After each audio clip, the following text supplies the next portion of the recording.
जय Ganesh. Women Ayush organisation के इस योग और जीवन शैली सीरीज में सभी महिला श्रोताओं का हृदय से स्वागत है।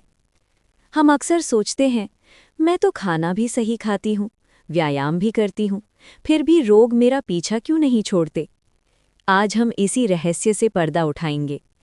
आज हम जानेंगे कि रोगों का प्रादुर्भाव यानी जन्म कहाँ होता है, शरीर में या मन में।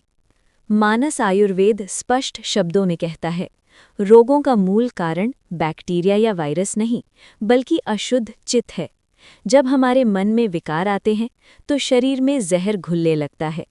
महर्षि कहते हैं, तीव्र रागाद भवेद वातो द्वेषात् पित्तम प्रजायते, कफः संजायते मोहात् तमसो अपि जड़ः स्मृतः।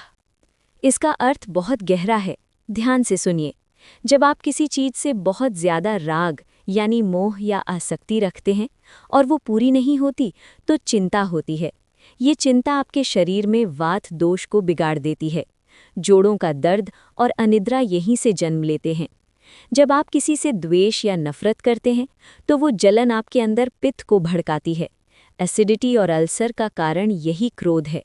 और जब आप मोह या अज्ञान में फंसे होते हैं तो कफ बिगड़ता है, जो शरीर में भारीपन और मोटापा लाता है। यही बात माधव निदान में भी कही गई है, काम शोक भयाद वायु क्रोधात पित्तम, यानी काम शोक और भय से वायु यानी गैस या दर्द बढ़ती है और क्रोध से पित्त यानी हीट बढ़ती है। अब चलिए आपको रामचरितमानस के उस प्रसंग में ले चलते हैं जहां गरुड़ जी ने काकभूषुंडी जी से यही प्रश्न पूछा था। तुलसीदास जी ने जो मानस रोगों का वर्णन किया है वो आज के मॉडर्न साइंस से भी आगे है। काकभूषुंडी जी कहते हैं, सुनहु तात अब मानस रोगा, जिन्हते दुख पावही सब लोगा, मोह सकल व्याधिन कर मूला, तिन्हते पुनि उपजही बहुसूला। हे तात, सभी व्याधियों सभी रोगों की जड़ केवल एक है, मोह अज्ञान। वे आगे कहते हैं, काम वात कफ लोभ अपारा, क्रोध पित्त नित छाती जारा। अर्थात हमारी कामनाएं और इच्छाएं ही वात है, विंड है, हमारा लोभ ही कफ है, म्यूकस है, और हमारा क्रोध ही पित्त है जो हमारी छाती को जलाता रहता है। और जब ये तीनों भाई यानी काम क्रोध लोभ मिल जाते हैं तो सन्निपात यानी जानलेवा बुखार बन जाता है।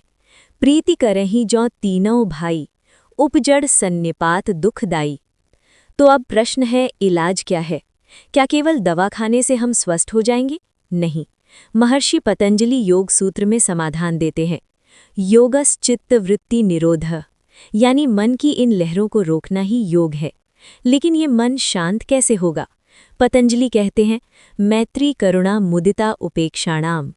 सुखी लोगों से मित्रता करें, मैत्री, दुखी लोगों पर दया करें, करुणा, अच्छे काम देखकर खुश हों, मुदिता, और जो बुरा कर रहा है उसकी उपेक्षा करें। यही चित्त प्रसादन है, यानी मन की प्रसन्नता। और अंत में आयुर्वेद के जनक महर्षि सुश्रुत स्वास्थ्य की परिभाषा ही ये देते हैं, प्रसन्न आत्मेंद्रिय मना स्वस्थ इति अभिधीयते। यानी सिर्फ शरीर का ठीक होना स्वास्थ्य नहीं है, जिसकी आत्मा जिसकी इंद्रियां और जिसका मन प्रसन्न है वही असली स्वस्थ है। तो आज से शरीर के साथ साथ अपने मन का भी इलाज करें। क्रोध छोड़े, क्षमा अपनाएं, चिंता छोड़े, चिंतन अपनाएं।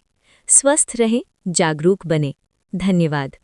WAO विमेन आयुष्य ऑर्गेनाइजेशन सदैव आपके स्वस्थ और सशक्त जीवन की कामना करता है।